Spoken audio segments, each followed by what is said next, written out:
அற்புத தேவ கிருபை வழங்கும் இன்றைய மன்னா.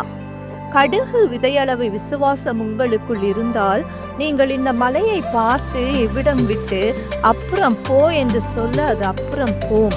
உங்களால் கூடாத காரியம் ஒன்றுமிராது என்று மெய்யாகவே உங்களுக்கு சொல்லுகிறேன் என்று இயேசு கிறிஸ்து சொன்னார். தேவனிடத்தில் விசுவாசம் உள்ளவர்களாகி நீ இந்த மலையை பார்த்து சமுத்திரத்திலே தள்ளுண்டு போ என்று சொல்லி தான் சொன்னபடியே நடக்கும் என்று தன் இருதயத்திலே சந்தேகப்படாமல் விசுவாசித்தால் அவன் சொன்னபடியே ஆகும்.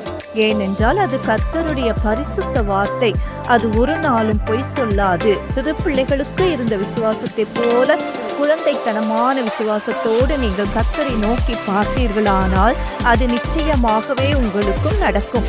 விசுவாசிப்போம், பிரச்சனைகளை சமுத்திரத்தில் தள்ளுவோம். கர்த்தரின் உதவியால் நம்மால் கூடாத காரியம் ஒன்றுமில்லை. ஆமென்.